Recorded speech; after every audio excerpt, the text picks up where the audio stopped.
Chapter 4. The Grid. This world was strange. Everything was pale blue. Threads of light raced by all around him, like they were in a hurry to get somewhere. What was this place again? It looks kind of familiar. Sora looked around. Oh! He exclaimed as he noticed that his clothing had changed into a tight bodysuit with conspicuous blue-white lines on it. He was even wearing a helmet. Hey, this reminds me of how I looked that other time, when we went on our adventure with Tron. The scenery's similar too. Everything's all geometrical. Maybe I'll be able to see him again. But this is a sleeping world. Even if I do run into him, he might not be like the real Tron. Sora was still having trouble getting his head around the ins and outs of these sleeping worlds he was visiting for the Mark of Mastery exam. Then a shadow fell over him as something passed by overhead. Whoa, what is that? A large bridge-shaped transport ship, a recognizer, was flying above Sora. Just seeing all these huge machines sure was exciting. Sora hurried after the recognizer, only to find the way obstructed by Dream Eaters. So, even this world was infested with them. The Dream Eaters still looked more or less like the ones he'd met in the previous worlds, so they really stuck out like a sore thumb here. Sora kept glancing up at the recognizer as he battled the creatures. Was it some sort of vehicle? When Sora took care of the last Dream Eater and resumed his pursuit, the upper part of the bridge portion of the recognizer slid downward. Whoa! Oh man! Sora marveled as he looked up at it. I guess people really do ride in the top part. There were also several people wearing pitch-black suits. Black guards. Their outfits had orange lines on them, and they carried long staves of the same color.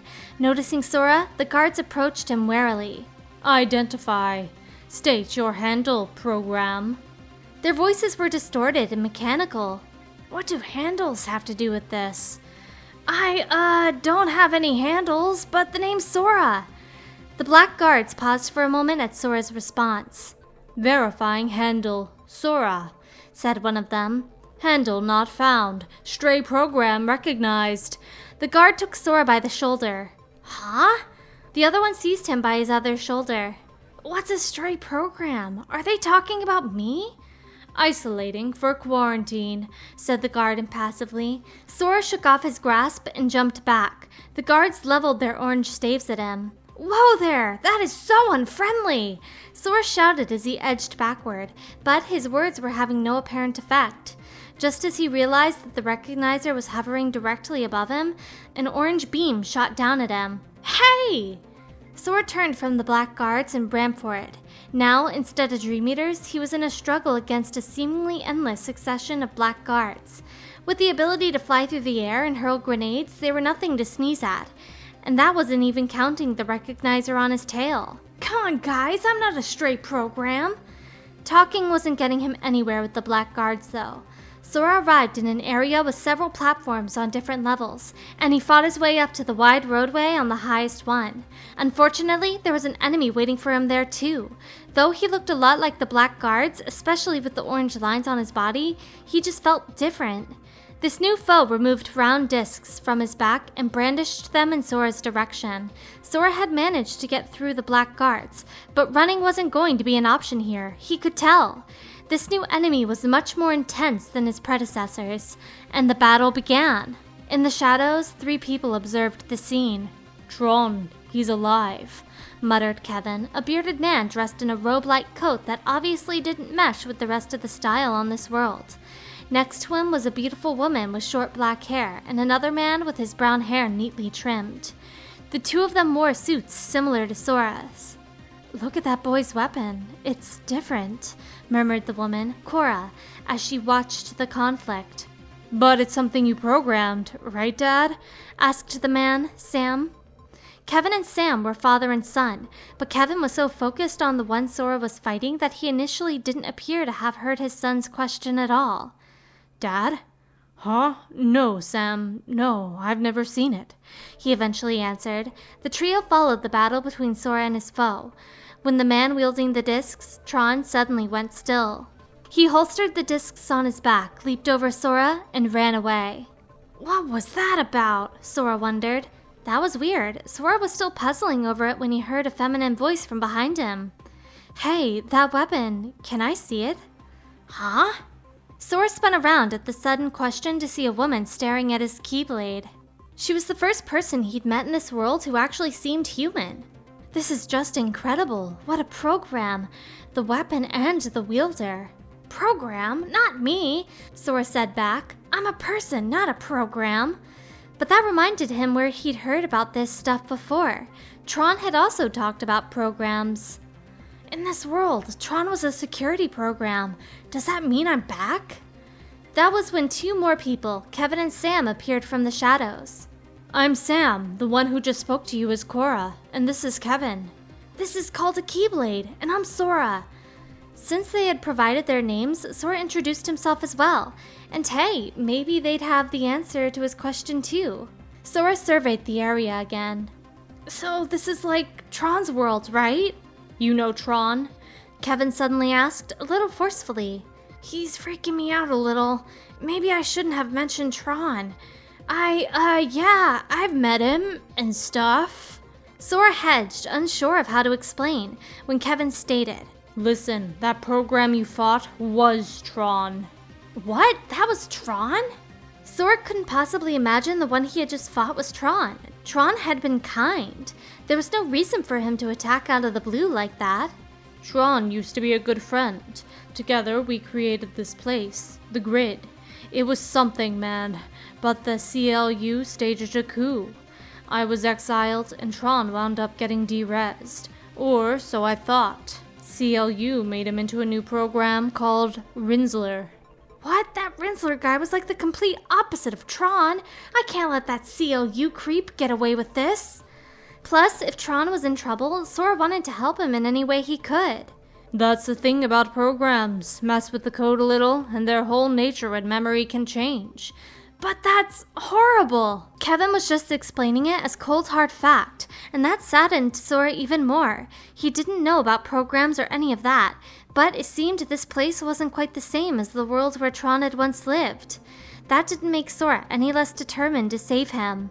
Still, if that's really the Tron I know, then we should change him back! Bingo! And now you're up to speed, Kevin replied, smiling at Sora's firm declaration. He closed his eyes, perhaps thinking of something, and then opened them again. If we're lucky, CLU kept a backup of Tron's source code.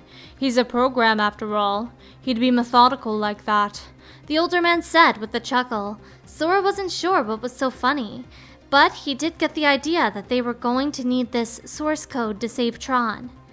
Sora then asked Kevin a question. So, if we get Tron's source code back from CLU, we can put him back to normal, right?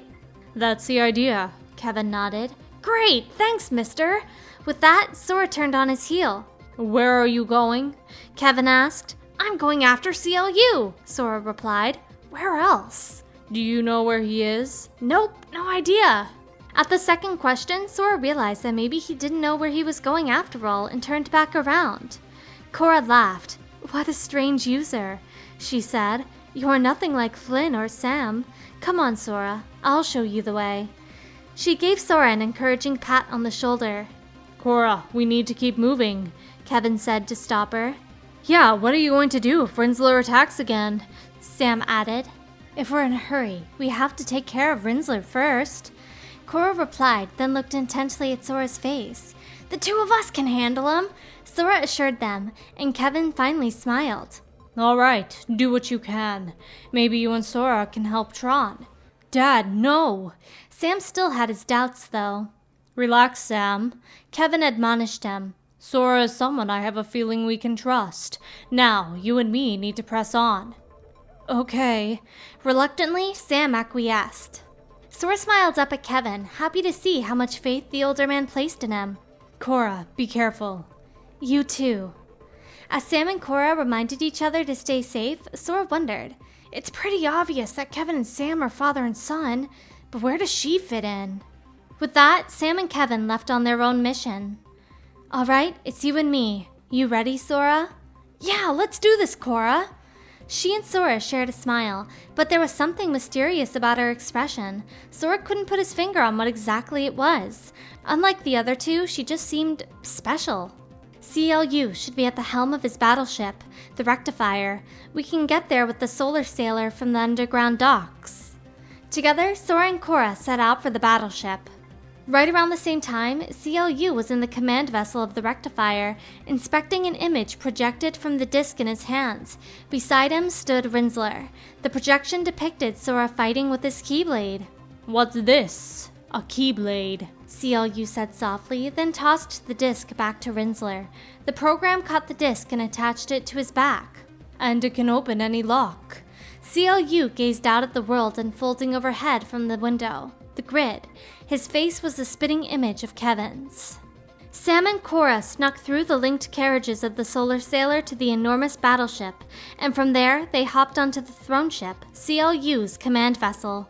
Unlike everywhere else they had been, the walls and floors of these chambers were traced with geometric patterns of orange light. The color was the same as on Rinzler's, Tron's, suit. "You sure we'll find Tron's source code here?" Sora took in the area. "First off, I'd like to have some sort of lead to help us find this code. What is it like? What shape is it? What color?" Korra passed him by and strode to the back of the room, where she placed a hand on the glowing wall and slowly walked beside it, tracing her fingers across its surface. Sora watched her attentively. He could tell from her focused expression that she was searching for the source code. "It's not here. Maybe CLU has it with him. Sora, let's look elsewhere."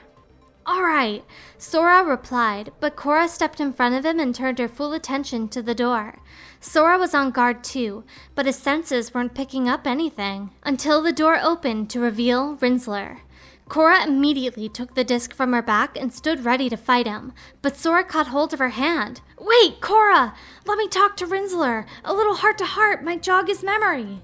"He's a program, Sora. Programs don't have hearts." "Programs don't have hearts." Sora felt like he'd heard someone say that once before. "That's not true. The Tron I knew, he had something." After persuading Korra, Sora stepped toward Rinzler, slowly, so as not to provoke him. "Hey, you used to be called Tron, right? COU did something to you to mess with your memory. You're a little confused, but that's okay." The armored, pitch-black helmet around Tron's head completely obscured his face. Sora drew even closer. "Come on, remember Tron!" But Rinzler removed the discs from his back, dropped into a fighting stance, and hurled them with all his strength at Sora. Korra sprang forward to protect the boy and managed to knock the discs away, but the recoil still sent them both sprawling. Rinzler kicked off the wall and caught the discs as they came flying back to him through the air. "I don't think Rinzler is quite the friend you remember," Korra told him. Before she took her own disc in hand and charged at Rinzler, Korra had protected Sora, but not completely, he realized. His arm hurt, but the ache in his heart was even worse. Clutching his arm, Sora stood up and hung his head. Tron would remember him. He had to. But a cry from Korra brought him back to reality. "Korra!" Sora shouted and rushed forward. Korra had fallen, and Rinzler was about to bring his discs down on her. "Tron, don't!" But before he could reach them, the door shut in his face. Sora was separated from the two combatants. There was a mechanical sound from beyond the door, and Sora could hear something moving. Tron hadn't responded to any of his entreaties. How could this happen? "Tron, why?" Sora whispered to himself. Behind him, someone replied. "That's what we do. Put the most precious memories in the back of our minds where they're safe." Sora whirled around to see the silver-haired guy in the black coat. "Or in your case, the most precious hearts," the young man said with a smirk as he placed a hand on his chest. "Not you again!" As Sora braced for a fight, another man emerged from a corridor of darkness. "The memory and heart are tightly linked." The man's name was Xemnas! Sora yelled. Xemnas himself was standing right in front of him. This was the second time he had encountered him on this test. "Rub a few memories together and you get a spark of emotion, a feeling. But in a digital world, memory does not work like that. Nothing is ever felt. You can hold 1,000, 1,000,000 times the information, but there is still no heart with which to parse it." Xemnas' long speech continued. "Once, my master Ransom found an old system and made a copy of its master control program, and used it to serve his own ends." Sora remembered hearing something about that once. Tron was a security program of Radiant Garden, well, Hollow Bastion at the time, and he was part of the system that managed the town. Tron had said that the massive computer system originally designed by Encom had been repurposed by a new user, namely Ansem, and named the Hollow Bastion OS. This is the original data of that system. Here, data can be copied, memory can be changed and easily manipulated. The world around Sora suddenly went dark, and a copy of himself appeared. More and more Soras popped into existence around him until he found himself surrounded. He was startled, but Xemnas just kept talking. Tron is a digital entity, so why would he be any different? He obeys the rules of this world. Sora, what about you? Me? Sora didn't know what Xemnas was getting at. Your heart, memories, your data, and your dreams. The bits and bytes that have made up your life so far. Can you say for sure they are not just copies of someone else's? As Xemnas spoke, the copies around Sora vanished one by one. They're all disappearing. Are all these copies me? No, there's only one me here. I know that much for sure. Sora assured himself of this. Yes, my memories and feelings belong to me. The darkness finally appeared at Sora's forceful response. You had better check. Make certain the box's contents match what's on the label, since you have been chosen. Xemnas turned his back on Sora and vanished yet again into a corridor of darkness. Sora didn't understand. Chosen for what? Chosen by the Keyblade? Or maybe... You think this is the realm of dreams, but there you are mistaken. Data does not dream, cannot dream. This world is real, said the silver-haired youth who had not left with Xemnas, and the door behind Sora suddenly slid open. The howling wind battered him. You haven't the slightest idea where you are, that you have already wandered off the path. What do you mean? Sora shouted, but the young man merely smiled before fading into a dark passageway just as Xemnas had. Off the path? Where was he? Sora shut his eyes against the lashing wind, and when he reopened them, he was in a completely different place. Discourse! Discourse! Discourse! Sora could hear crowds of people shouting this. Around him was what looked like a big fighting ring racing with blue light. Was this a stadium? What in the world? Sora couldn't help but whisper. A robotic mechanical female voice announced, Combatant 13 versus Rinzler. At that, the cheering turned into the chanting of a name. Rinzler! Rinzler! Rinzler! What is going on here? Two people appeared before Sora, a man and Rinzler. Tron. Greetings, Sora, said the man. I've been waiting. His suit was covered in orange light, just like the Black Guards. His face was visible, though, and he wasn't carrying an orange staff. Who are you? I am CLU, the man replied. His face resembled Kevin's. Rinzler stood motionless behind him. So it was you! You're the guy who turned Tron into Rizzler! Correct. I had to repurpose his code. Well, unrepurpose it! Sora yelled, but the response was not what he expected. Yes, under the right parameters, I might. Huh?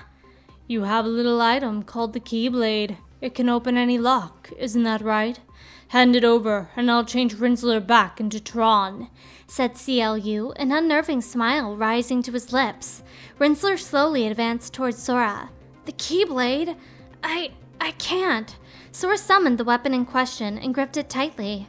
This is what lights the darkness. A chance to make everyone happy.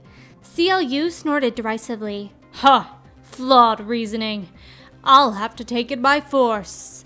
No sooner had CLU declared his intent than Rizzler sprang into the air and hurled his discs at Sora. Sora halted the attack with his Keyblade, deflecting the discs. Tron, why can't I get through to you? Rinzler just snatched his discs from the air and poised to strike Sora again. Fight, Sora! Korra called. And Sora looked up to see her standing on an upper level of the stadium. No, she was actually on the throne ship. Korra, you're okay! I can't believe it! As Rinzler's discs came at him again, Sora smiled and knocked them away. Yes, I think Tron heard you. Long enough for me to escape. You can do it. You can get through to him. Yes, I'm getting through to Tron! Korra had more to say. Sora, you have to fight him. But Korra, how can I? Sora didn't want to fight Rinzler, his friend, Tron. You have that key. It will bring him to his senses, Korra shouted as Rinzler came after him again. Sora blocked the attack with his Keyblade, then looked up into Rizzler's black face guard. The Keyblade should be able to bring Tron around. I'll try! Sora pushed away Rinzler's blow and readied his Keyblade. Let's go, Tron! Shouting his friend's true name, Sora charged toward him. Tron moved completely unlike anyone he had ever fought before. 1 second, he was leaping into the air, and the next, he was spinning on one leg or bouncing off the walls. Tron was so quick, it was hard to keep track of him. Meow pursued him alongside Sora, but there was just no keeping up with his speed. Amid this fierce battle, Sora was at last able to briefly stop Tron in his tracks by throwing his Keyblade. It was only for a second, though, as Tron soon got to his feet and whipped his discs at Sora. 2 discs approached from both the right and left, and Sora brought his Keyblade up before his face to knock them away. How can he get Tron to stop? He thought back on the time they fought together in Hollow Bastion. Tron! His friend stopped short at his call. Tron edged back, still poised to fight with his discs. He was listening, but his heart was definitely still bound by the Rinzler program. Where is that program anyway? Well, if it's a program, it has to be. Right, it should be on those discs, which means... Meow wow! The 2 of them had fought alongside each other for so long that they were in perfect sync. The Dream Eater dashed ahead at the same time as Sora, and while Sora kept Tron busy, Meow wow slammed into his side. The impact knocked a disc from his hand, and Sora knocked it far away using his Keyblade. It collided with the wall and fell to the ground. Tron hurled his one remaining disc, but Sora stopped it dead on, not with his Keyblade, but with his right hand. The spinning disc was hurting his palm, but he didn't mind. Anything to help bring Tron back.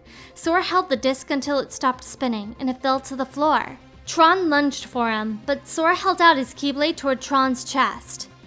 Reprogram. That was what it was called, the move he could only use with Tron. It could overwrite programs and cause damage. The light from the Keyblade caught Tron and held him in midair. Sora could sense that the eyes behind the helmet were staring at him. Eventually, Tron dropped slowly to the floor and fell still. Tron! Would it be enough to remove Rinzler and restore Tron to normal? Just then, an orange disc flew at Sora from another direction. It belonged to CLU, but before it could strike, Tron leaped up to protect Sora from the disc. But when he knocked it away, it shattered a part of the floor, opening a large hole. The stadium was floating in the air exactly like the ships. It was a long way down to the ground, and Tron fell through.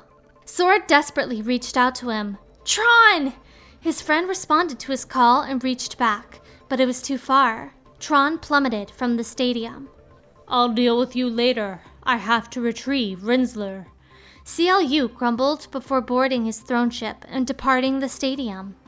Sora couldn't care less about the CLU, though. He remembered Tron's hand, inches from his. Tron had tried to take his hand. Korra quietly walked up to him. Tron is still in there. Sora looked pleadingly up at her. He knew it. He just knew it. You and that key have a special power, Korra told him with a smile. So do you. The power to make me see it. Sora wouldn't have fought Tron if she hadn't called out to him back then. So, does that mean we're friends? Of course, Sora replied happily. Well then, Sora, I have to go meet Sam and Kevin. Okay, I'm sure we'll see each other again somewhere. I'm sure we will. I'll see you and Tron again. Korra walked away, slowly. Once he was alone, Sora fell into thought. What if my memories aren't my own? That shouldn't be possible. My memories belong to me and no one else. But what if they don't? Aren't there some memories that I've forgotten?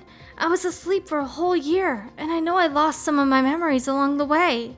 But my heart remembers. The chain of memories may come undone, but the links are still there. That's why the memory of my promise will always be inside me somewhere. It was the same for Tron. Whether his program was the original or a copy wasn't the issue. The Tron he had once fought alongside and the Tron of this world might have technically been 2 separate beings. But that didn't change anything. That's what Sora believed had brought him back to normal. Even if he was walking the wrong path, Sora had no doubt his heart would lead him to the truth. A keyhole chose that moment to rise up before him. When he opened it, another world would await him. Sora held out his keyblade.